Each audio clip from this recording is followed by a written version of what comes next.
Good afternoon, everyone.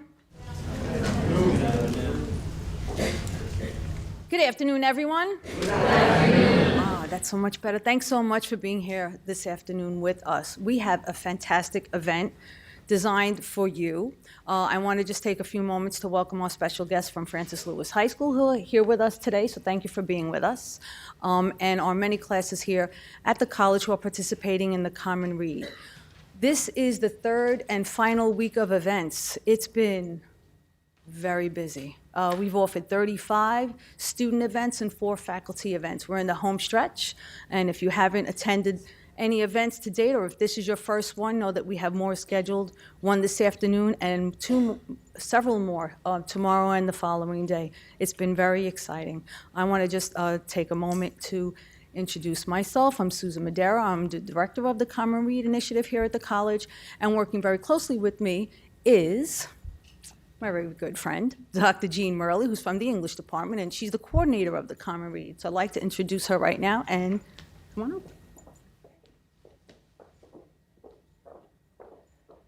Hi, everyone. I'm Dr. Jean Murley, and I teach here in the English department at Queensborough. I recognize some of you from other events. That's wonderful. And I know that we all have been reading the book Picking Cotton, right? And we all love it, right? It's a great book. It's a wonderful book. It's about some very, very, very crucial social justice issues, namely wrongful conviction. It's about the power of forgiveness, and it narrates the story of an exoneree and a crime victim. And so today we have a very special guest for you.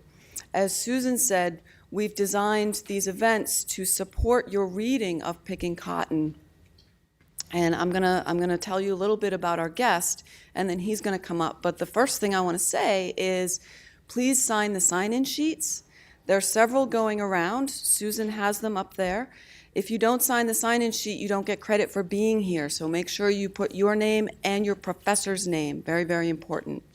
Thank you for doing that. The other sort of housekeeping thing is we are not allowed to eat or drink in this room, unfortunately, because of the upholstery.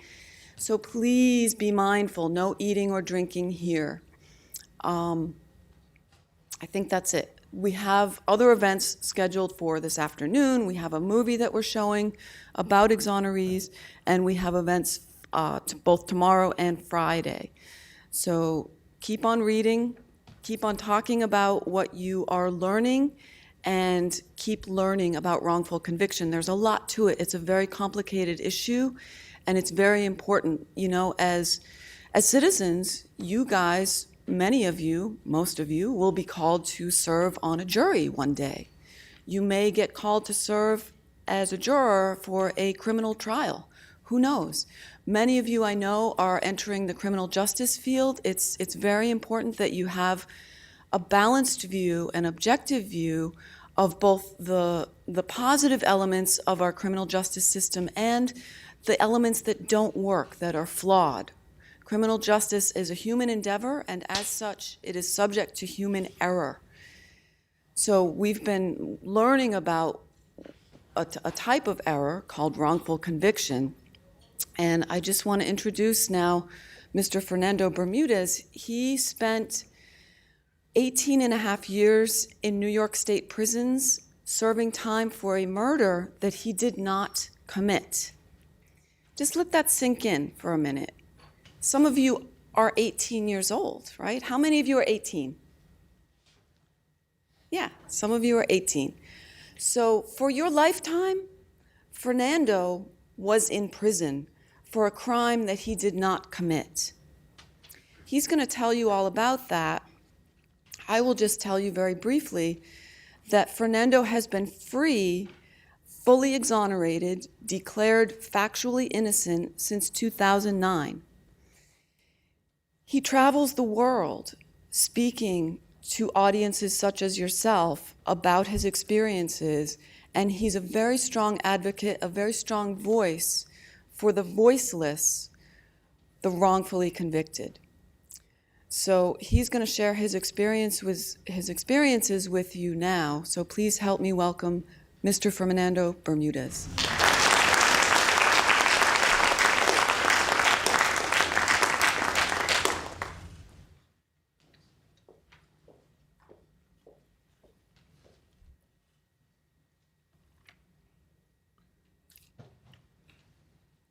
Thank you everyone for coming out today to Queensborough Community College. It's a pleasure to see all of you.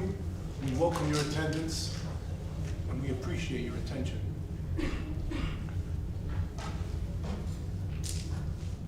A pencil has an eraser because it represents human acknowledgement of mistakes. However, acknowledgements of mistakes in criminal justice can mean the difference between life and death, freedom and loss of liberty, and one's pursuit of happiness. So what do over 1,736 documented cases of wrongful convictions that cannot be erased tell us about our American criminal justice system today? What does this mean amid America's problem of mass incarceration, in which an estimated 2.3 million people are wrongfully, 2.3 million people incarcerated, with experts stating that at least 1 to 5% of that 2.3 million population is innocent? What does this problem mean if, since 1989, when this problem has begun getting documented, there are more undocumented cases, and that only 10% of all wrongful conviction cases can be resolved through DNA, leaving the non-DNA cases like myself fighting for their lives, when that sort of technology cannot prove their innocence? What does it mean when the innocent in prison are also placed there not by mistakes, but by the purposeful and willful misconduct of our police and prosecutors, who have been entrusted to protect and serve us against violence and against injustice?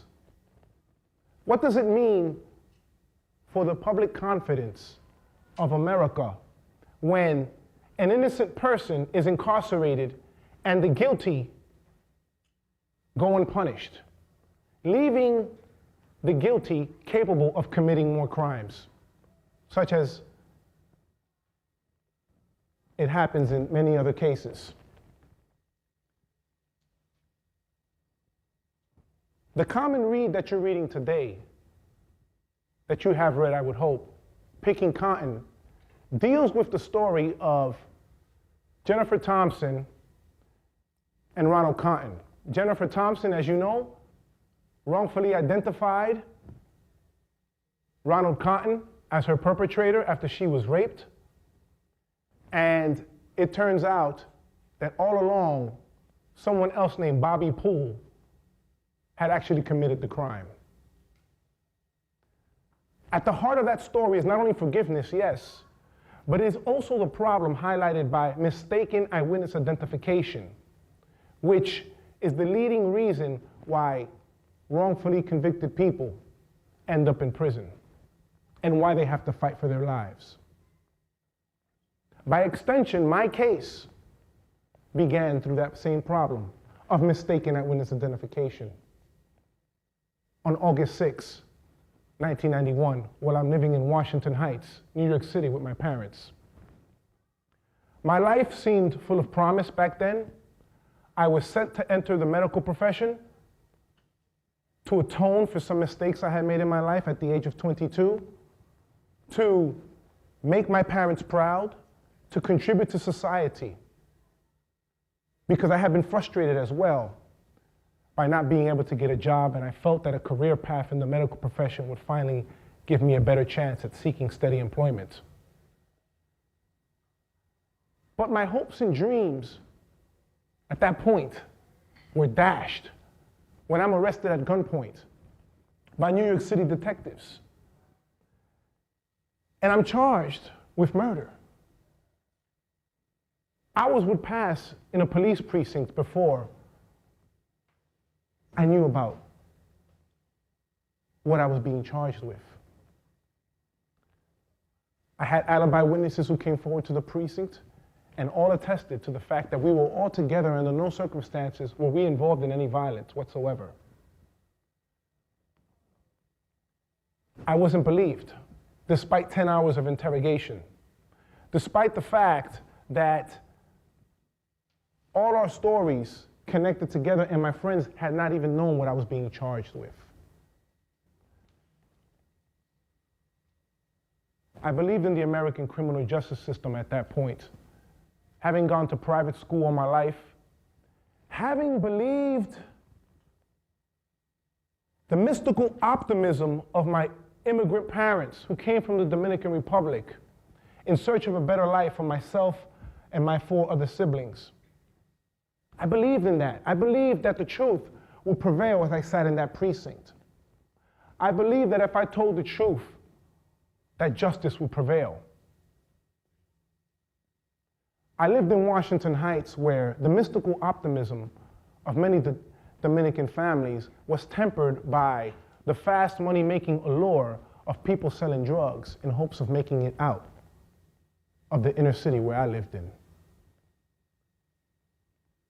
And yet, my dream was shattered because even though I told the truth, I was sent to Rikers Island, where now I had to fend for myself, where I would endure physical attacks, where I would now have to fight for my very life, in hoping that the American criminal justice system would work as I waited for my trial. I didn't know at that point, or at the precinct, that the witnesses had their own story to tell.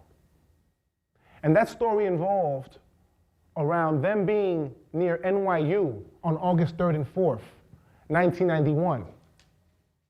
And Efraim Lopez, 16, having absconded from a work release program, having been punched in the face inside a nightclub.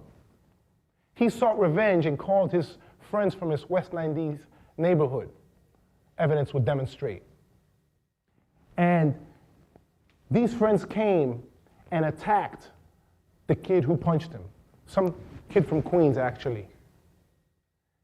On the corner near NYU, when this fight broke out under nighttime conditions, which made mistaken eyewitness identification more of a possibility, Efraim Lopez had pointed out Raymond Blount to his friends. And out of the confused fight that broke out, in which bottles were thrown, fists connected with people who were Raymond Blount after Raymond Blount himself had punched Lopez earlier that night in the nightclub, a shot rang out and it killed Raymond Blount. 3 friends of the deceased rushed Raymond Blount to the hospital where he's pronounced dead. And in that process, the police just gathered the teenage witnesses who were there and took them to a precinct. They had been attacked, they were hungry, they were hurting, they were sleepy. They didn't want to be there by their own accounts. But they were in the police precinct after this happened to them, and in one sense, they did want justice for their friend, their acquaintance who they met that night. The 3 friends of the deceased, however, would choose Efraim Lopez correctly out of a mugshot identification picture. They picked him, and they said, this is the guy over whom this altercation began. And they were in a room with the other teenage witnesses. Once they picked out Efraim Lopez, they were taken out the room. And the other teenage witnesses were allowed to discuss other photographs that were being selected. A 17-year-old young lady picked out my picture after picking out 3 people who she said resembled the shooter.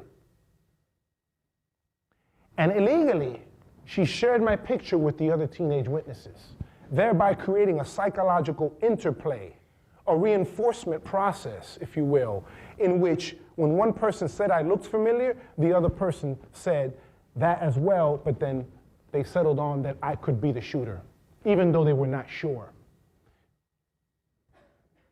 Once this happened, my life, I would learn, would take a turn for the worse. Because thereafter, the police were focused on my picture and introduced it and showed it and shared it and discussed it with all the other witnesses. Ephraim Lopez, however, not knowing this process had occurred, had actually told the police and prosecutor who the real perpetrator was, described as someone as named Wu Lu from his West 90s neighborhood, who came to his rescue that night, admittedly, he said, after he had been punched and was embarrassed and wanted revenge. And he told them in a videotape statement on August 5th, 1991. But the police and prosecutor, able to, at that very moment, ladies and gentlemen, to stop the illegal identification procedure from making my situation worse, chose instead not to investigate these key leads coming from Ephraim Lopez. They could have very well have gone to the 90s neighborhood and found this guy where he was living, but they didn't. Instead, they focused on the picture and the illegal identification procedure which occurred and took my picture and showed it to Ephraim Lopez, placed it in front of him and said, all right, all that other stuff you're telling us, isn't this the guy? Ephraim Lopez looks up in the video, bewildered, and you could see it in his face. He has this Scooby-Doo look in which he doesn't know what they're trying to get at. He's like, huh? And he realizes then that there's an opportunity for him to get out of prison because he had been interrogated for over 20 hours and not free to leave a police precinct. 16, facing murder charges. And so he says, yeah, that's Wulu right there. He takes the picture, the police run with it, and now I'm at Rikers Island, as I told you. And I don't know any of this as I'm preparing for my trial. All I know, I have to survive at Rikers Island while I'm waiting for the American criminal justice system to work. And I'm fighting for my life. I'm trying to keep my sanity in a place where I know I don't belong, thinking that if I'm patient, justice will prevail.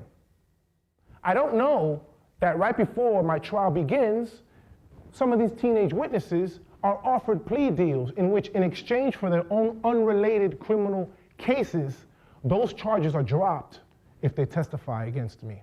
I don't know any of this. Nor do I know that Ephraim Lopez had done the same to get out of prison and not be charged in accessory to murder if he picked me. All I know is my truth. I take the stand and say it. My alibi witnesses come forward. And 3 friends of the deceased said that I'm not the one who shot their best friend.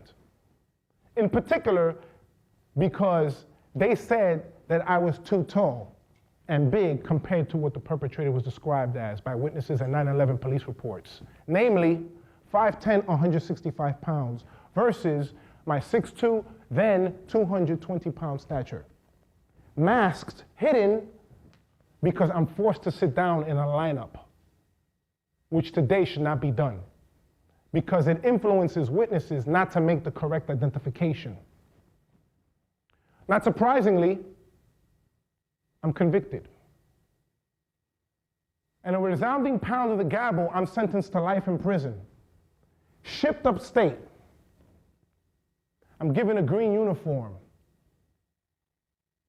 And my number becomes 928325. That's what I'm known as. At the age of 23, when I'm upstate, that's how I'm called. That's what prison I'm transferred to next. That's where I'm told to go eat. When I see my family who has to drive 6 hours to upstate maximum security prisons. And it's a horrible existence. It's a horrible existence. When your life is taken from you, and your life, liberty, and the pursuit of happiness is no longer possible, except if you fight, except if you get out of prison. When I arrive upstate, I start realizing that because I'm indigent, that is, because I don't have a lawyer, I need to find one because my parents, now in debt from having paid a private attorney, which didn't work, now means that I have to find another attorney. So I begin writing letters, and I begin trying to reach out, and I begin educating myself, reading book after book, trying to learn law. And a lawyer answers my cry. She became a lawyer in her late 40s after being imprisoned in Russia. And she vowed that if she ever got out of her problem for teaching Christianity in Russia, that she would become a lawyer. In her late 40s, I became her first case. And she came to my rescue. Her name was Marianne DeBarry. By 1993, Marianne DeBarry, 5 feet tall, blonde, the energy of a hummingbird, and the voice as if someone swallowed helium, came to my rescue. And she had these high heels that would clack and clack as she came to visit me and circulated the table, showing me all the evidence with the excitement that she had, telling me that the indictment was not worth the paper it was printed on. And she began investigating. She began doing what the police and prosecutor, by now at my trial, had acknowledged not doing, investigating. And she found all these teenage witnesses who said that they purposely sent me to prison to get out of prison themselves, or that they were, in fact, mistaken and just went along with everyone else because I resembled the shooter because I was Latino. And all these witnesses came forward. And for me, it was a dawning of a new day because the same judge who sentenced me, I now felt, would now be receptive to hearing the evidence and order a new trial because my case only rested upon identification testimony. There was no physical or forensic evidence linking me to this crime. Just these witnesses who got up on the stand and lied. But the judge didn't care. He scoffed at Marianne DeBarry and laughed her out of her courtroom as if she was someone telling this emperor, the judge, that he had no clothes.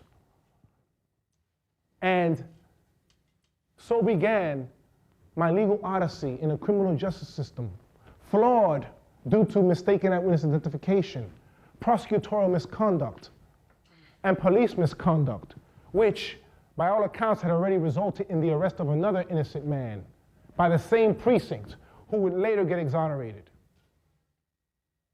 but before me. And now I had to survive in prison because I was losing appeal after appeal. Each prisoner counts their hopes on winning an appeal. It's like a lottery in which you put the arguments forward and you hope, you pray that your case will be heard by a court and that will reverse the circumstances which you find yourself in. But the odds are so infinitesimally small to get justice on appeal. But I felt I could because I had the truth on my side. And that didn't work. Year after year would begin ticking by in prison. 1993, 94, 95, 96, 97. And each day felt not like 24 hours, but like 48, because time in prison drags. It goes slow. You feel lost unless you try to find yourself in some meaningful way, because you're surrounded by violence. There's people cutting and stabbing each other. There's people hanging up because they can't take it anymore, being let out on stretchers because it's their end. It's their last stop. There's the brutality of correctional officers amid the good ones that do indeed exist. And there's your own mind which seeks to become your enemy, not your best friend. And you have to fight against that. And I fought against it by doing the best I could through education. Once I had Marianne DeBarry, and even though she didn't win, I knew I had a fight on my hands. And that's because also I had people that I had to live for, not including my parents, not just them, not just my parents who were suffering and were in debt as a result, but for now, my wife and children, because in prison, I was able to find a wonderful woman who believed in me and married me while I was in prison. And she brought back the faith of God in my life. And she gave me these beautiful children, which made me want to live when I felt like dying. And so I was able to avail myself of a college degree in which a scholarship afforded me the opportunity to earn a business degree, which I translated and put into effect in real action. I began selling clothes in prison. I began buying clothing saved for $5 and retailing it for $20.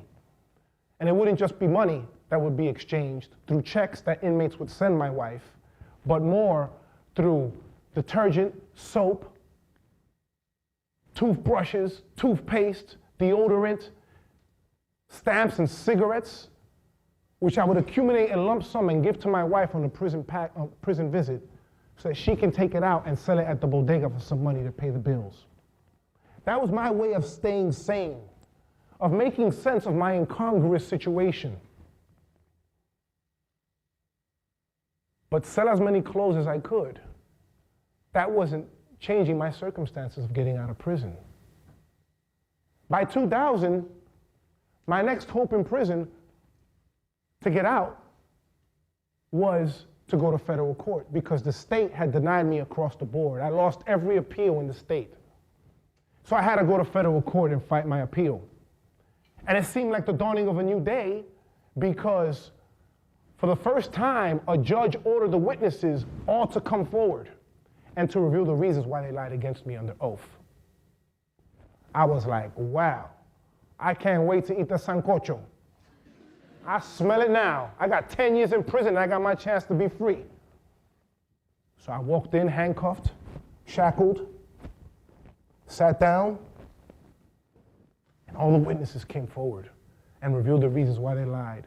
By now, they were adults in professions, living their lives, some troubled, particularly Ephraim Lopez.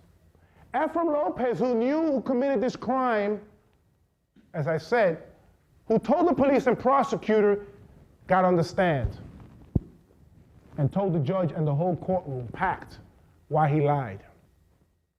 And then he shuffled past me, clink, clink, clink, clink, and stopped at my defense table and said, "I'm so sorry what I did to you," and then was quickly led away. Then my defense attorney says, "What do you think about that, Fernando?" And I said, "I forgive him. I forgive him in the name of Jesus Christ. I forgive him," without saying it, in my heart. Because at that moment, it was a victory for me to release the anger and resentment that was welling inside me, like something rotten, like something that was defeating me every single day because I carried such a heavy burden in my life. It was driving me mad to have this resentment, this grudge, which was, I felt, rotting me inside. When I forgave Ephraim Lopez, at that very moment, I felt like I had a little victory because I didn't let the grudge defeat me anymore. And letting go of that felt really good. And so I also thought that because I did that, spiritually speaking, that was just part of the reason why I was going to be free. But the years would tick by again. As I'm in the law library, as usual, practicing and learning the law, reading every book to stay on top of my case and to help my lawyers out. And then the decision comes in 2004, 4 years later, me hoping that the birth of my second daughter, Carissa, in 2001, a year right after when I had my proceedings, would not mean a difference. When I went to court in federal court, she was celebrating on that very day her first birthday. And I really felt that that was a good sign that The meeting coinciding with her birth on the heels of 9/11 and all the destruction that had occurred against our great country would now be significant and connected to my being released. But in 2004, I get the decision that the judge, even though he agreed that my illegal identification procedures weren't constitutional and should not have happened, even though the witnesses had all these grave inconsistencies with the prior trial testimony, he said that it wasn't enough.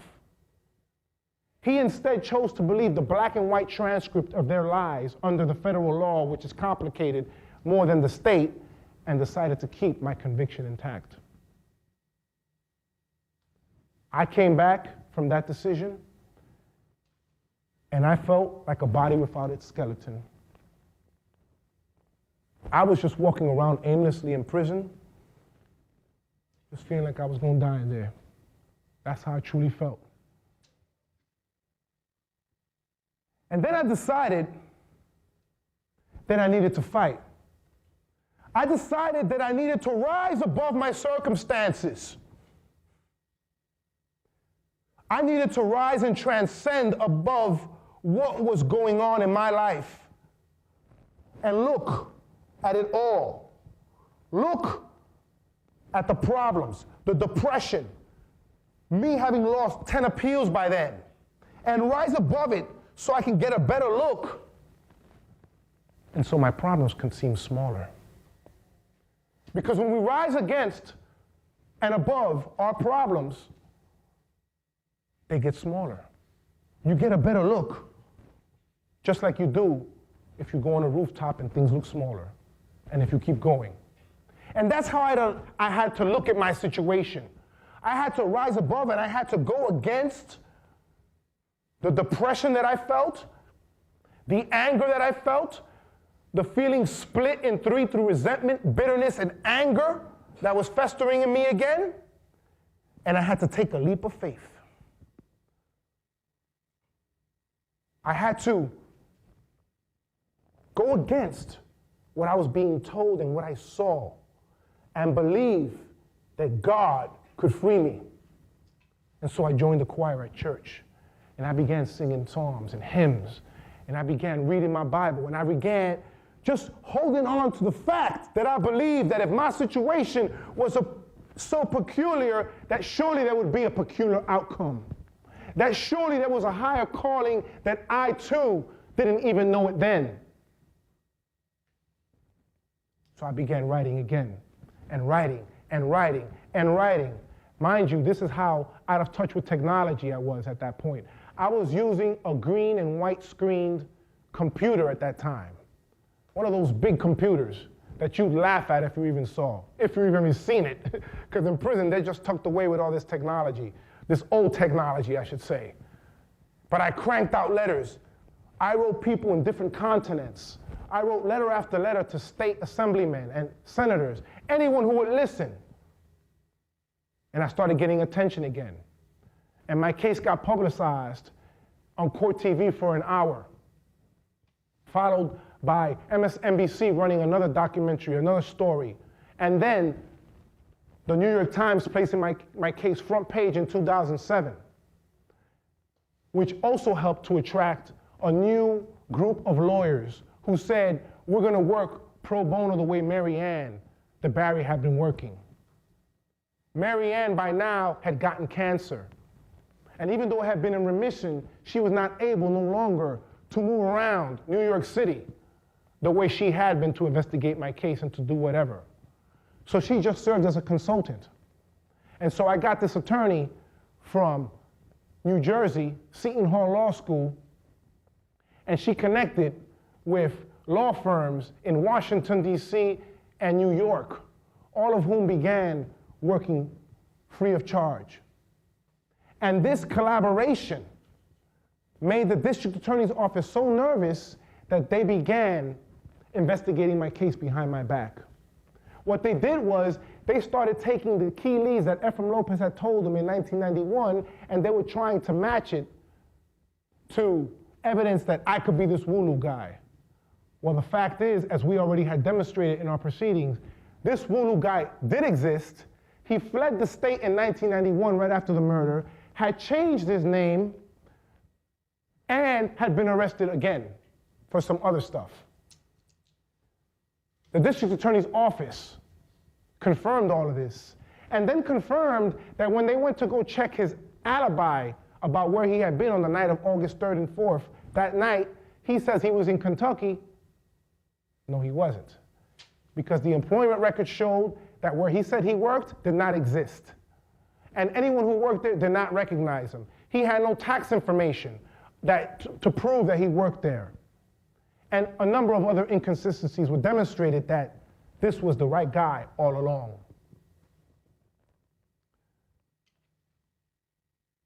And so a new judge opens my case in 2008 and 2009. And for the first time in state court, this judge, Justice John Cataldo, opened up my case and called an evidentiary hearing. And the district attorney's office tried to stop it, but they could not. Instead, they asked for more time to investigate. And then when that time ran out, now they have the audacity to offer me a plea bargain. I'm in the prison yard running, because I'm a runner, and I'm running in prison. And the reason I run is to calm my nerves, because I'm a nervous wreck. Silently, I carry myself with respect and distinction, but inside I'm crumbling. My hands shake. I can't sleep. Suicide still pops in my head, even though I thought I overcame that problem in 1992 when I first came upstate. And I'm called by a correctional guard, and I meet my lawyers, and they say, Fernando, the district attorney's office wants to offer you a plea bargain.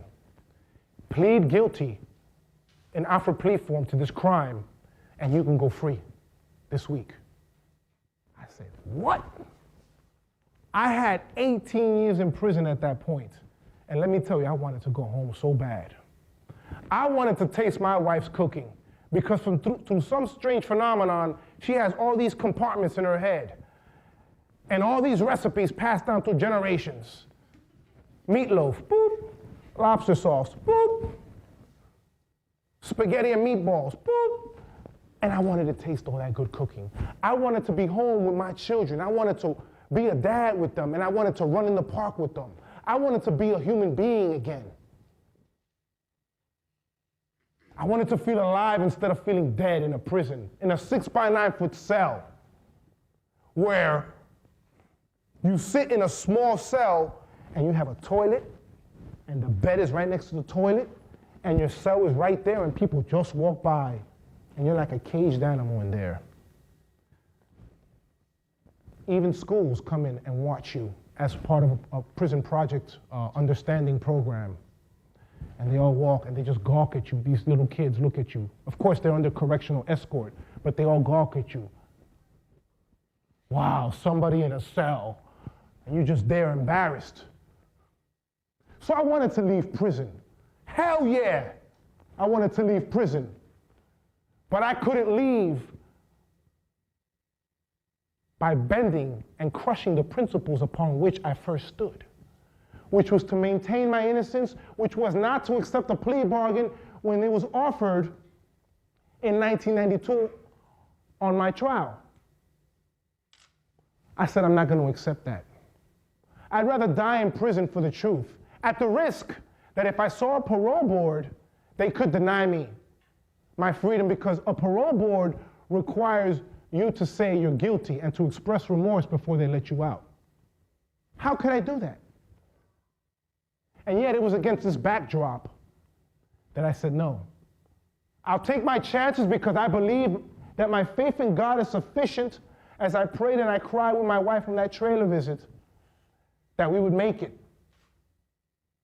In addition to that, we had kept the stork flying. Fernando Bermudez III was born in 2005. And for me, he symbolized my determination to live beyond prison and to, yes, allow something great to escape even if I didn't. But I took my chances, and I go before the judge, and all the witnesses come forward, and they too reveal the reasons again why they lied. And I couldn't believe it, because here we go again. Here we go again. But this time, the detective who had arrested me and who had been arrested and was also responsible for now the exoneration of another innocent man, another Latino male, just months separately from when I was first arrested, and who had been arrested for drugs and crashing his car and hitting 2 young ladies, and who somehow miraculously was still on the police force. Tell me how that happens. Came in. He came in drunk. He came in like stumbling. What was wrong with this officer? What was haunting this man as he was cross-examined and couldn't remember anything? What was wrong now with the prosecutor who before that had been so smug in federal court about his position, about my case, and now all of a sudden is talking about, well, which wrongful conviction case are you saying that I was involved in sending an innocent man to prison? Oh, there's more? There's more wrongful conviction cases that you're involved in?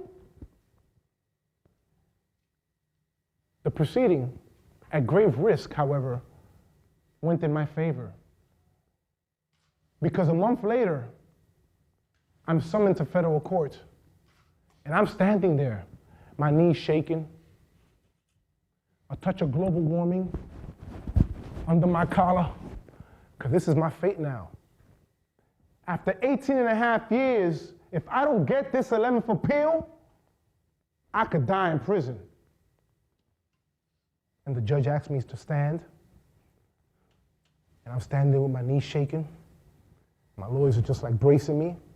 And he says, the people of the state of New York versus Fernando Bermudez defendant will now make its decision. And he said, I hereby declare you, Fernando Bermudez, actually innocent. And I started crying, and I was just there, listening to the overwhelming emotion in the court, which I didn't have to look back for, but felt.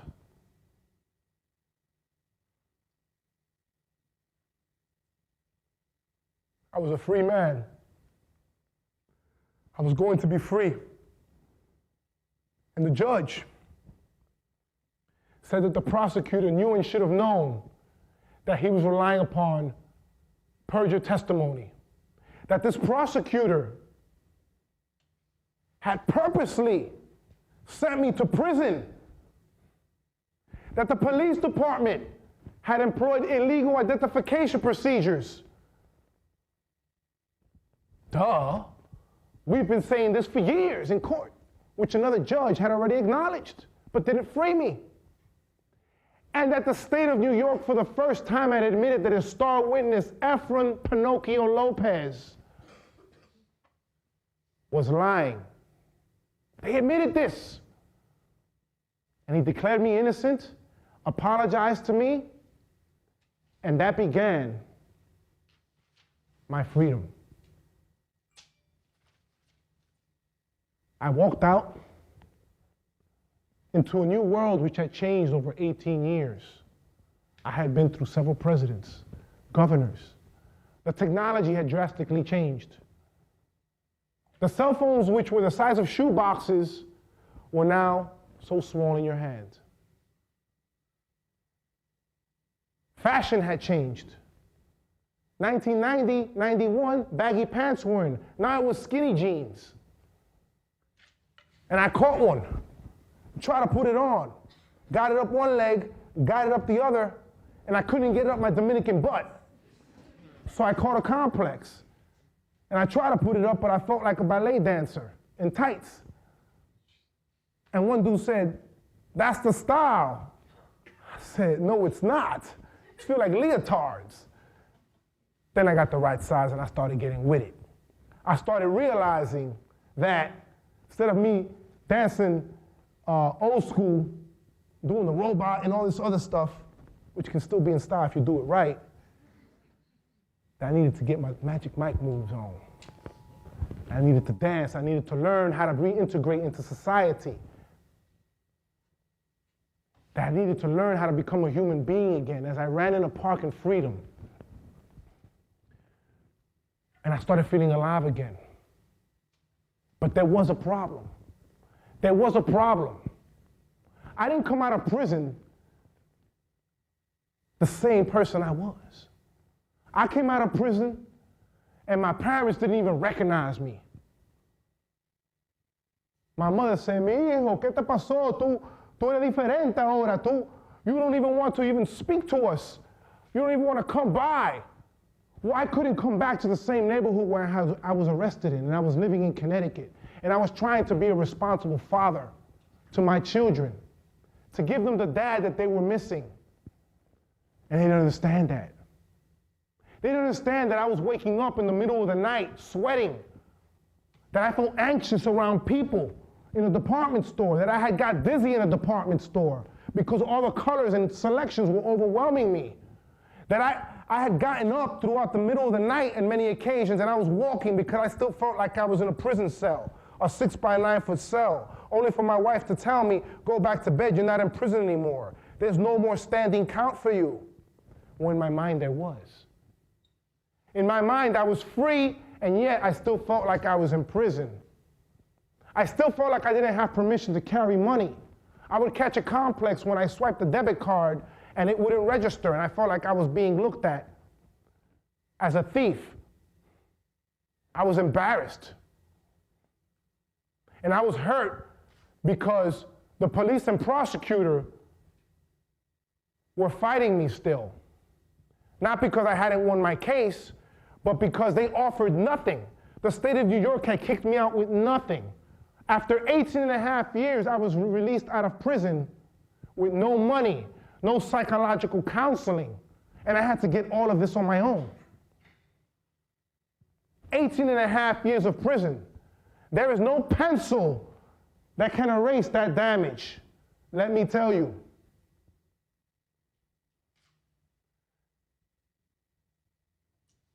And I realized that I needed psychological counseling because I was diagnosed with post-traumatic stress disorder, because my heart would beat fast, because I felt like I didn't belong in society. And so I started getting that. And at the same time, I started going to college, and I earned my bachelor's degree. Then I continued trying to educate myself as well. And equally important, I started sharing my story as a form of employment. I started devising a way to support myself in that if I couldn't find a job, then I needed to tell my story. And I started cold calling universities. I started dialing and telling my story on the phone. And some people were receptive. I would show them newspaper clips. I would send it to them by way of email, links, because I learned how to do links and all this stuff now, because the internet had not existed, and now all of a sudden we got this internet. And I didn't understand when the screen would say fatal error detected. I was like, what does that mean? I mean, all these different technological things, and everyone's texting, all these texting, OMG, LOL, and people talking to themselves, and I realized it's Bluetooth technology. You know, it was a world that just confused me and took me by surprise. And I started writing, and next thing I know, I'm getting these lectures. And I even cold called Gene Murley. And that way we met and we got to talk. And I've been here several times since.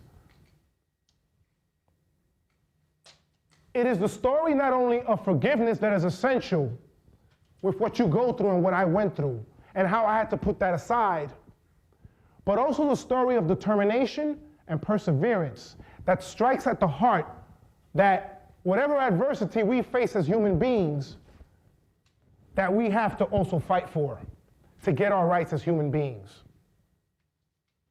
And that's what I do. I'm an advocate with my children. It's not just me, it's myself and my children and my wife, who we travel the world and nationally to share our stories. To end the death penalty because we know that up to 147 or more people have been released from death row who were innocent. What pencil can erase that? Because once you're dead, it's over. We advocate to change the laws up in Albany with the politicians up there so that they can change the laws to prevent things like forcing people to sit down, to hide their height and weight difference, so that witnesses, if a suspect stands, can make a better identification. We're working to change that. We're working to hold corrupt police and prosecutors accountable, because what happened to me and the over 1,700 documented wrongful conviction cases since 1989, and those that have not been documented before, and those who are estimated to still be wrongfully incarcerated in the 1.1 to 5% range out of the 2.3 million people we got incarcerated, presents a human rights and social justice problem that needs to be addressed. So I find no better way to live than through the action of what happened to me and preventing it from someone else. And we also fight to get appropriate and any compensation for those who've been wrongfully convicted. Because you would think that upon getting out, with New York State having compensation laws, that is, giving people some monetary help to help get their lives together, that even though it's in the legislation, that it would be that simple. But it's not. It's not. I had to fight for 5.5 years before I got my compensation. And the state fought me at every turn. At every turn, they fought me and forced me to relive my case all over again. That is, I was being interrogated for up to 10 hours, the way I was in a police precinct, where they wanted to know everything from my childhood to my adulthood, just to see how they would not pay me for the 18.5 years I've been through hell. Which is why we seek to hold corrupt police and prosecutors accountable. Their stories today, like Stephen Avery's The Making of a Murderer, that make more people aware of this wrongful conviction problem. Jennifer Thompson's book, Picking Cotton, demonstrates the danger of mistaken eyewitness identification and all the host of problems that it can create. But the damage that wrongful convictions cause is not so simple as just giving a person a check and compensating them. It's not so simple as allowing this person to just be free again and to get on with their lives.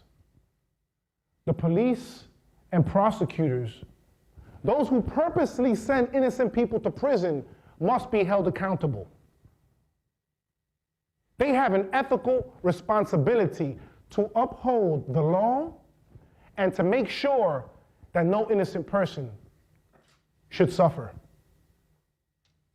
When they don't do that, they erode the public trust and confidence that we as citizens have to protect us from this happening again, to one of us, to one of your children, to one of your relatives.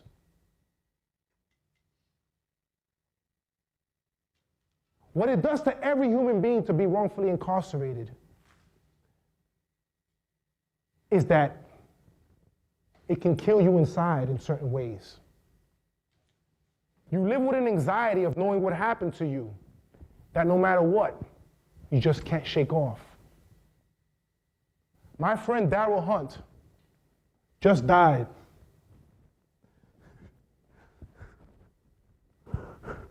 He did 19 years in prison. He just died, man. I was in North Carolina, and I was at the Healing Justice Center, which Jennifer Thompson created, who wrote the book, Picking Cotton, involved. And we were waiting for Darryl Hunt. One of the reasons I moved to North Carolina is because I wanted to work with Darryl Hunt. And I wanted to work on the criminal justice reform there and everywhere else. And he had cancer. And he had been so stressed out over what happened to him. And we were at the retreat. And we got news that Darrell Hunt, who was supposed to be there, was found in a car dead near Wake Forest University, and there stood his empty seat. Now we knew when my friend Darrell Hunt, the first exoneree who took me out to lunch when I was just free for a couple of months, why he didn't show up and why we can't work together.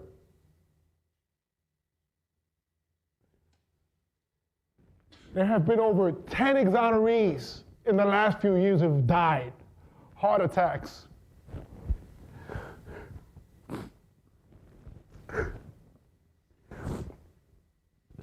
Strokes. Suicide, man. Because it's hard to live with what happened to you. It's not about just so easy getting back with your life, man. They do damage to you, man. No pencil can erase. And people take advantage of you when you're innocent. You deal with people in the world, they know you're innocent, they think that you're gullible and you can be taken advantage of.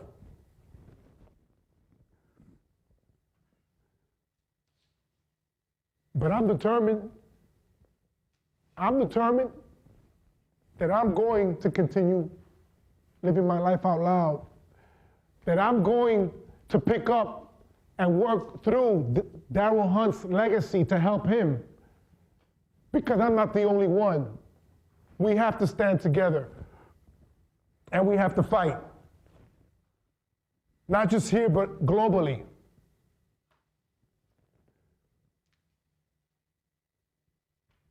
The book, Picking Cotton, speaks about forgiveness, redemption, and the opportunity to use that story as one agent of change. I want to be that agent. I'm going to continue devoting my life. Right now, I am developing a real estate development project, which from North Carolina will become the Fernando Bermudez Innocent Scholarship Fund. And this fund, through the profits received through the real estate development that I'm involved in, and I'm learning more and more about, will provide a scholarship to students who win an award-winning essay, and they will receive X amount of money, and their mission will be to volunteer their life in some way for a certain amount of time to an innocence project or some wrongful conviction cause. I'm gonna put my money where my mouth is, and I'm gonna put my experiences where they need to be, because whether it's you or anyone else in this audience, we want to fight together with you against this problem of wrongful convictions. I see no better way to live. And it's the legacy that I'm creating for my children to carry over as they travel with us and have been affected too. My daughter Carissa, 14, she's distracted now with all the different technology and all the different things that happen. But let me tell you, she's a lawyer at heart, and that's what she wants to do. My son Fernando, 10 years old now, has been affected by this situation. I'm not embarrassed to say that to this day, because he's so concerned that if I leave him too long, I might go to prison, that he still sleeps with us. I'm not embarrassed to say that I'm just concerned that if he doesn't stop, he'll have a mustache. And my eldest daughter, Shayla, 23, just gave us our second grandson. So I'm a grandfather twice now. And all of us, our family, will continue fighting, because what happened to me shouldn't happen to anyone. And I encourage you that whenever you're in the darkness, the boredom, the frustration of your studies, when life tells you that you can't, let me tell you that you could. Let me tell you that you can rise above your circumstances and get that perspective as I did, and see the problem for what it is. Something smaller, but not greater and bigger than yourself. Be good to yourself when you make mistakes. Learn from them, because I've made mistakes upon my release as well. I just got cheated by a corrupt contractor, but I'm gonna take him to court. And that fight is not over. And the fight is not over against wrongful convictions. So I ask you today, Queensborough Community College, to evaluate Picking Cotton beyond it just being a good read. To evaluate what forgiveness means in life, what mistaken eyewitness identifications mean for our criminal justice system as the leading cause, and what you, after reading and hearing my story today, can do to become an agent of change. If I have no excuse, why should you? Thank you.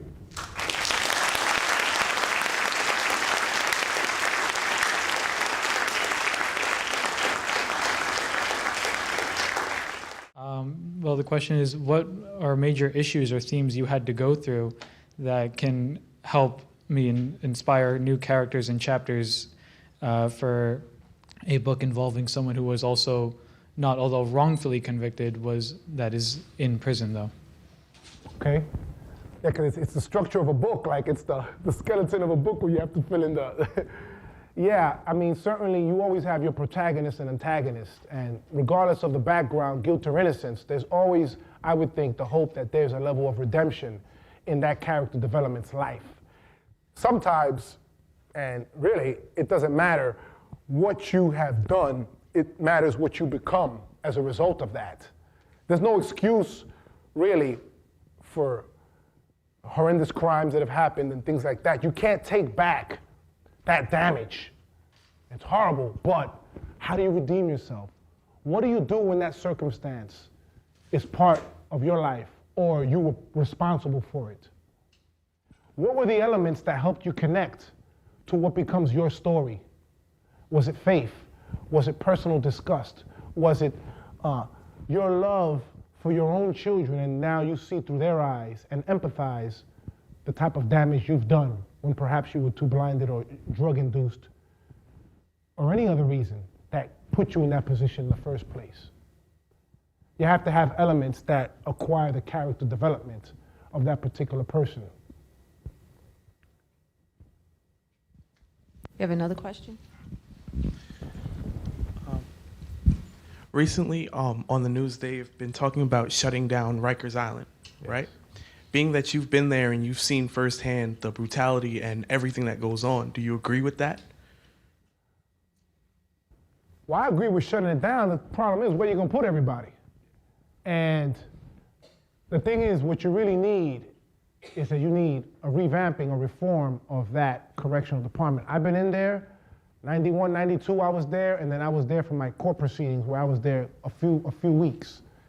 And it's like the same old, except the gangs change, but yet the disposition, you know, for anger and violence, et cetera, is still there. So is the correctional officer brutality. What do? You have to have a deterrent effect. Laws are created in our society to provide a push against repeating this sort of behavior again. If there's no consequences or accountability, just like wrongful convictions, then it can happen again. Those who are responsible for not upholding the law, even in a correctional setting, need to be held responsible. And recently that is starting to happen, which is why, as you said, they are calling for reforms and the closing of Rikers. I think people need to be held financially and socially liable for this type of destruction, because people have died in Rikers Island and they haven't even been convicted of a crime. What if for some reason you end up in Rikers Island, say you caught with some pot or something? Pot smokers, that's a whole other subject, medical marijuana in Colorado and what they do, that's a whole other subject. But what if you're caught? You get sent, you go to central booking, and then you don't post bail and you get sent to Rikers Island. Just for something like that, you could end up now killed because you're at Rikers Island. So, it's so important to provide a safe atmosphere for every person who's arrested and to give them the opportunity to also change their lives. Do you feel that there should be like a separation in there? Because I know like there's low-level criminals as well as those that committed felonies. They're all put into one area. Yes, absolutely, because you have people for drug crimes, and then you have people who are convicted of serial murders, etc. And now you have all these people grouped together. The mindset of different people facing different time in itself can create a combustion, which when it explodes can lead to dire consequences. So yeah, I think there should be a separation. Thank you.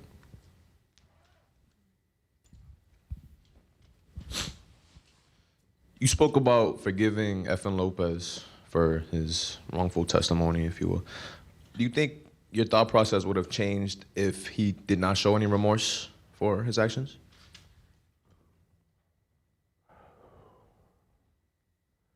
I think it would have changed after I got out then. I think it would have changed then because I was dealing with the problem of holding so much anger and stuff, but when he did that, it broke me on a level that I wasn't expecting because I had been trying to forgive him and all the witnesses who put me in prison. Because I was on a Christian walk in which I was reading about forgiveness, I was learning about forgiveness, and I wanted to carry that out. But I was having trouble doing it. He did that, when he said that to me, he helped create a change in me right then and there because it's what I wanted to do. And if he was man enough to do that in open court the way he did, then I had to search my own self for what I could do as a result.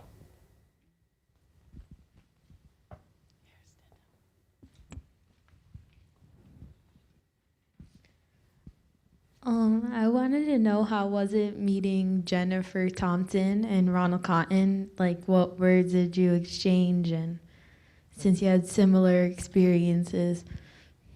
Yes, well, I met Jennifer and Ronald Cotton years ago. We do innocence movement work, so we travel nationally and we meet at different events. And once I moved to North Carolina, then I met her more personally because that's where she lives. So, we was able to be sociable, her and her husband. Her husband got me a talk at his university. And then she said, I want you to be part of the Healing Justice Foundation. You're an exoneree and we could use your consultation. But just as important, she invited me to the Healing Justice Retreat, the first of its kind in which just last week, just a few days ago, Sunday, the day that we heard the bad news about Daryl Hunt, actually, that he was found dead, we were all together and it was several exonerees, Ohio man who spent time in prison for a crime he didn't commit, one from DC who had gotten out through the parole board but never had been exonerated and is working on it, another one who was from Virginia, and like two others, including a female who had been released from death row and who was declared innocent, in addition to crime victim families who were there and dealing with their own suffering. And it was great. It was great connecting her on this level because it's a program that is going to help people who have trauma to help understand it and start working on trying to heal from it through a group support system in which we even had a licensed therapist there because some people would break out and would have to leave the room with uncontrolled emotion because reliving some of this stuff is not easy. So it was a great opportunity and we're going to do more work together. This is just the beginning. In fact, I was just with Daryl Hunt and Jennifer Thompson in Washington, D.C., where we were working with the Attorney General there and other people so we can bring the reforms that we need to our criminal justice system, including states that give no compensation to those who they've wronged. I'm gonna say that again. Some states give no compensation to those who've been wrongfully incarcerated. And that's a shame.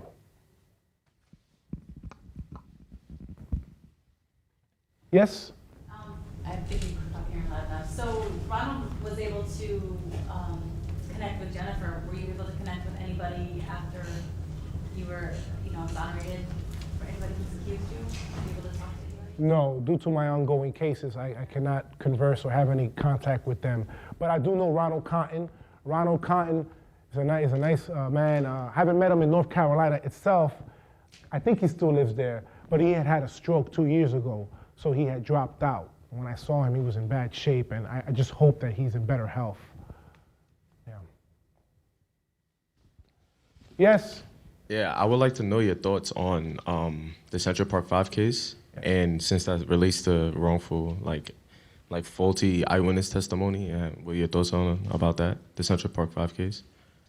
Yes, well, their case didn't, I know them personally, and we've worked together in some instances, and it's a good documentary that they came out with, which has ignited the public imagination and public knowledge about this wrongful conviction problem.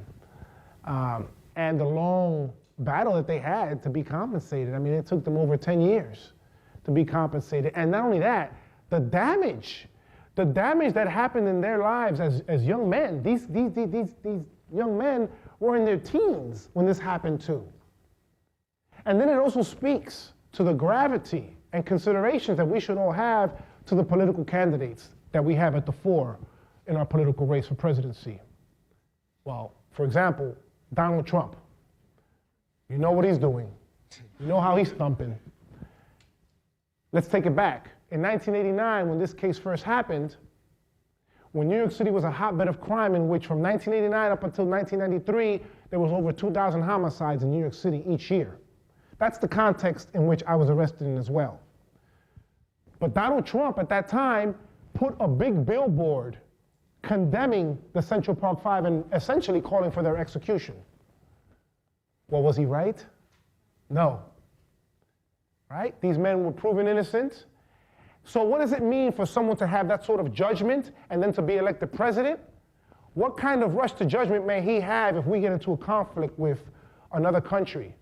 What misjudgment, what misfiring may he have in his political ammunition and strength? What does it mean for our country if he did such a grave mistake then? And to this day, speaking about redemption, forgiveness, and so forth, he has not even apologized to them. So that's how the Central Park case strikes me the most, besides knowing the men personally and how they suffer still, and what does it mean, you know, for the imagination and public discussion we need on this. Thank you. Hi. I think that both you and I can agree that prisons, as they are now, are in a dismal condition. Besides exonerations, what would be the reforms that you would like to see, not just in the law, but in prison life and mentality? Well, the kind of prison reforms that I would like to see is certainly to expand the prison education programs. I was a beneficiary of the prison, the Tap and Pell grants when they existed, before they were taken away in 1995.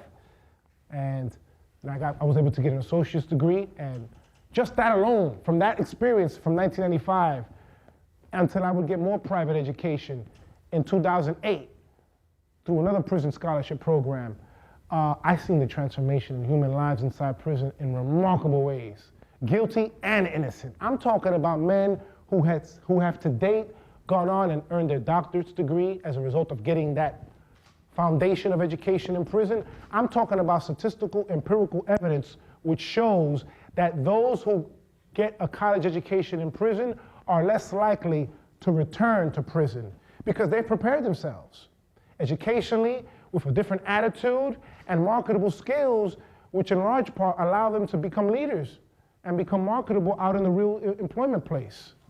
So education in prison is something that I feel that needs to be refunded in greater ways. It's something that would help improve the lives of society, because these men and women who get these college educations in prison come out and become taxpayers. They become more productive. They become better family-orientated individuals. And they just overall have a better chance of success. That's my first reform. And of course, nipping problems such as drug and substance abuse, because a lot of people are in prison as well in what I call a land of bad decisions, because let's face it, people make bad decisions, and in some instances, they end up in prison.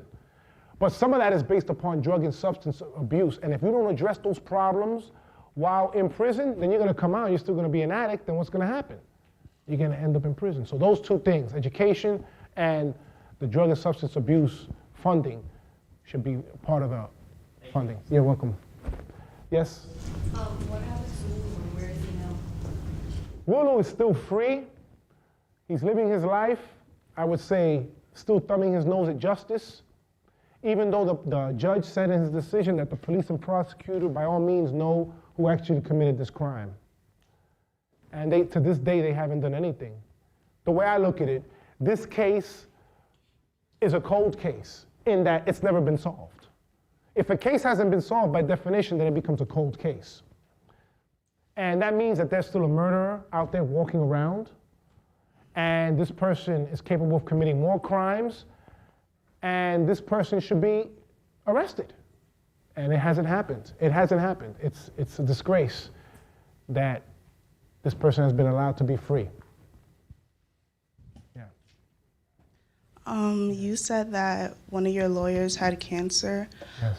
How is she, and was she there to see when you was pronounced innocent? Yes. Well, Marianne, who is my spiritual mother, who nurtured me in so many ways throughout my incarceration, coming to visit me, offered me an opportunity to write her letters and call her, and all the fighting that she did. She had gone through several bouts of cancer, which went in remission, and then finally last year she died. She died. She couldn't take the fight anymore, and she died of cancer. And I was there with her right before she died. And it's interesting because she always had hoped the best for me, and she wants me to go to law school, and it's something that, when you have kids, it's hard to do, but I'm not putting anything out of the ordinary still. When I fought to get my house in North Carolina, the real estate agent said that he didn't think I would get the asking price. And I did all my homework and I shot the best price that I could, and Marianne said that I could do it. Well, when I came back from making my last offer and I was on my way back to Connecticut, we got the news that Marianne had died. And seconds later, I kid you not, our real estate agent called and says, "You got the house on the hill. We don't know how you did it. Someone's looking over you." And I just thought of Marianne, because he didn't think we could get that price. I've read a statement saying unforgiveness is the poison that you drink, waiting for the other person to die. What advice would you give someone who's struggling with unforgiveness? And do you think that the reason why you could have moved forward is because of your faith in God, Jesus Christ? Yes, of course. I mean, I deal with a lot of stuff in my head. Sometimes I feel like I'm trapped in my own house, still dealing with things. And forgiveness is something that I had to deal with, and even that I still have to. Whenever I get angry at the people, because see, this is the context. To this day, the prosecutor has been let off the hook. So I want you to just understand how, even though I've forgiven those teenagers who put me in prison, and even though I've sought to forgive the prosecutor, he's never gotten punished for what happened. He's not have been accountable. Not even the courts have held accountable. The only people that the courts are holding accountable to this day is the police department. Well, it was the prosecutor who had every opportunity to stop this case from going forward. However, I know that I have to seek forgiveness from others and give it myself as well, because I can't live with that anger and bitterness and grudge inside me. It makes you miserable. You can't progress. I can't be a father to my kids being an angry dude. You just can't. You don't have that innocence that you need for children by being so angry and having a grudge. So I had to forgive. Anger, it can make you physically sick through the grudge that you hold through unforgiveness. There's a physiological process that actually occurs. You get this adrenaline pumping in you. You get this cortisol, these bad hormones that really deteriorate your health. And so I don't want part of that. And so I just strive to forgive. I pray for my enemies, and I still run to exhaustion when I need to. Yes? What was your hardest adjustment when you came home? Like in Picking Cotton, we read that he was almost kind of afraid to be in groups and wanted always an alibi, like he had to be with people. Is that something that you have also struggled with? Absolutely. I've even coined a term for myself, which I call alibi explanation. It's a more academic term in my writings. And for me, one of the problems that I have is that I may over-explain things too much, and I'll give details about things, and then I'll even reference it. Like I said, if you don't believe me, act such and such, or act such and such. And I realize now in self-evaluating myself that it's because I told the truth in the precinct, and for so long that I wasn't believed, that now it almost feels like I have to have an alibi. I have to have support just in case I'm not believed, even though I know I'm telling the truth. And it's something like where if I'm eating gum, you're not gonna see me dumping a piece of gum on the sidewalk. That gum is going inside right here. We're gonna flush it in the toilet because nobody's gonna get my DNA, you know? Or I'm gonna go to an ATM and take some money out on purpose or just play with it so I can get a receipt. That way, that receipt shows me in the camera and I have a receipt as well. It shows me in the camera and it shows me, so someone try to say I did something in another state. Well, I'm in North Carolina in Walmart. Mind you, trying to get spray cans for my graffiti art, which is the other thing I'm doing for therapy. I do graffiti art. So I got my token, New York City subway token. For real. You built a family in prison. How did you meet your wife and realize you loved her? Well, this is the, my man, the romancer. Yeah. Listen. This tells you the dangers of watching television. My wife, it was a national story. My wife was living in Oklahoma and she saw me on TV and she wrote me letters. She investigated and found me. Next thing I know, I get this letter and she wants to come visit me. And she came to visit me and we fell in love. And then we got married in the early years of early beginning of my incarceration. And I knew she was the one because out of all the other females I had coming to visit me when I was first locked up, she brought God into the picture. Other girls was talking about, when you get out, we're gonna do this. She brought God. Cause I was going back and forth. Yeah, praise God. Let me tell you, she brought it real. She brought the proverbial Proverbs 31 woman to the fore. You know, if you ever read the Bible, Proverbs 31, just read that. She brought that to my life. And then she brought these babies. You know what I mean? She brought, look, oh, man. Look at my first daughter right there, right above me, Shayla, married to her Brazilian husband. She left college because listen, I came home, let me tell you real quick. I came home, she didn't know me anymore. She got scared. I was in my room, I was in my son's room, I was going through stuff. She didn't think I loved her, so she dropped out of college and got in love with her high school sweetheart. They were the prom people, you know? And she got married to him. They produced, right there, little Noah, the little kid next to my son who's next to my wife. So he came in, and then he already had a baby, his daughter right there. So that's her stepdaughter, and then my daughter Carissa next to me right there on the other side to the far right is my daughter Carissa, and then my grandson, my second grandson was born, Gianno Robert King. And so she brought me this into my life. I'm one of the few privileged exonerees who was able to have a family in prison.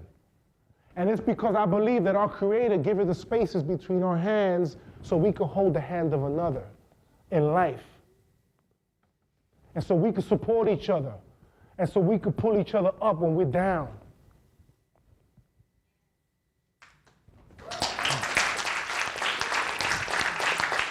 That's my family right there. And that's my son, who if he don't stop sleeping with us, he's gonna have the mustache. Right there with the white and black shirt. Other questions?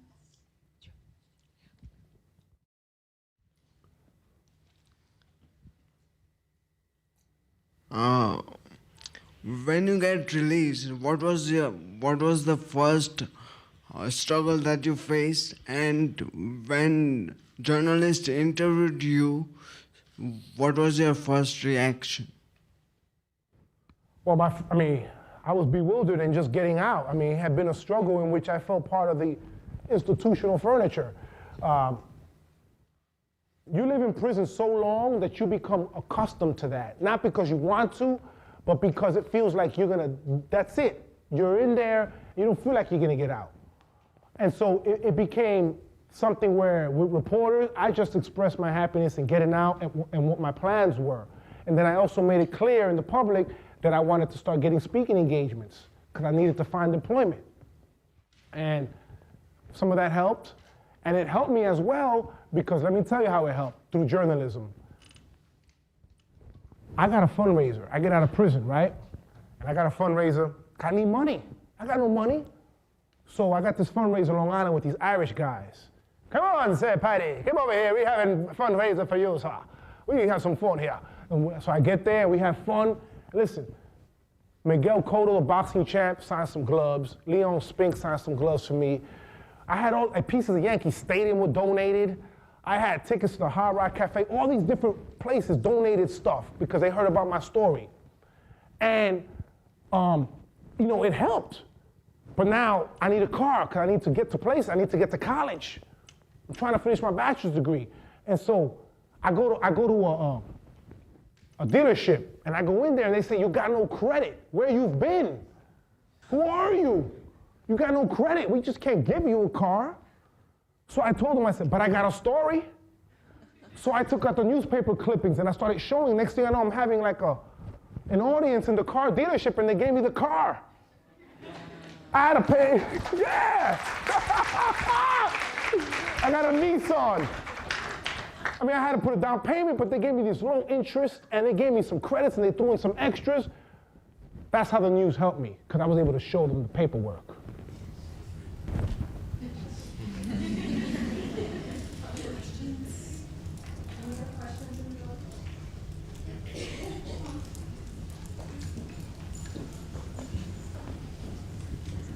When you were in prison and you think you're going to be there for the rest of your life, how do you deal with, like, understandably not even other people, but to know you'll never feel grass on your feet again or dive into the ocean? How did you deal with things like that? Reading. I read countless books in which, as Emily Dickinson would say, a book is a frigate which helps take you to lands undiscovered.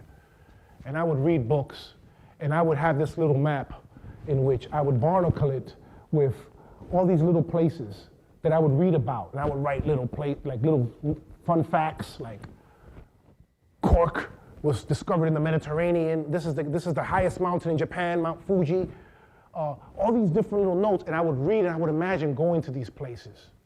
And it kept me going as a human being, because I said one day I could travel to these places, you know, if I get out of prison. And so it would help my imagination, in which I would read about these places and concepts and ideas and battles, inspirational stories of people who overcome odds, people trapped in icebergs. If you read The Endurance, whether Ernestine Shackleton, you know, they had it tough. They were stuck out there, you know, eating dog food. You know, I mean, dogs as the food. And so, you know, you learn to get inspiration through literature, and that's what happened to me. And so, when I got out, I'm gonna tell you how it connects also. When I got out, sure enough, I started learning different languages, and I started trying to get to these places, and to this day, I've had lecture tours throughout Japan, France, Italy, Germany. I've been to Sweden, been to Canada, you know, traveling, because I imagined this stuff in prison. And I learned the culture, so when I got there, I was able to connect it with the audience. So if the Japanese tell me something, I'll be like, arigato gozaimasu. Thank you very much. And they love that, because you're connecting with their culture, and that's what literature did for me.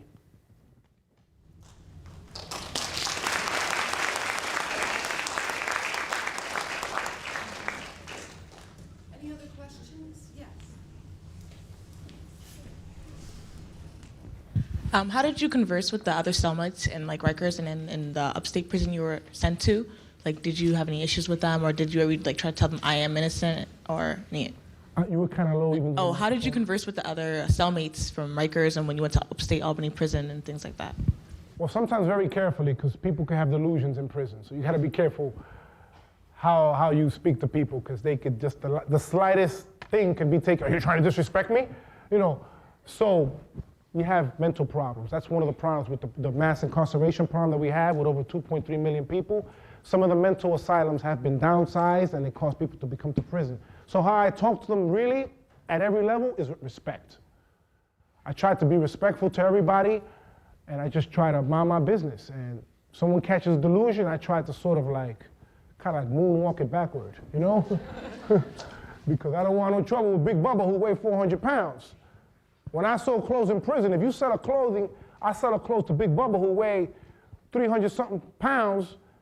Now, Big Bubba, how about Big Bubba? What if he don't want to pay you? You gotta be careful, Big Bubba. You can't tell him, yo, you gotta pay me, man. You're behind paying me. Where's my cigarettes? Big Bubba's gonna get pissed. So you gotta learn how to talk to Big Bubba or anyone else. And so you have ways of learning how to communicate. Like I would tell Big Bubba, I said, listen, I'm gonna sell you this 5 extra large shirt. I know you pumping iron every day, and I know you wanna see your girlfriend you met by way of a pen pal, but I don't trust Big Bubba. So Big Bubba, I'm gonna say, why don't you let me hold your cassette tapes? All those R&B cassette tapes you got, let me just hold them, and when you pay me, I'll give you your cassette tapes. We'll do a layaway plan, you know? So you have to reason with people sometimes, because if I don't reason with Big Bubba, then Big Bubba may try to crush me. Me and him gonna tussle. Any other questions?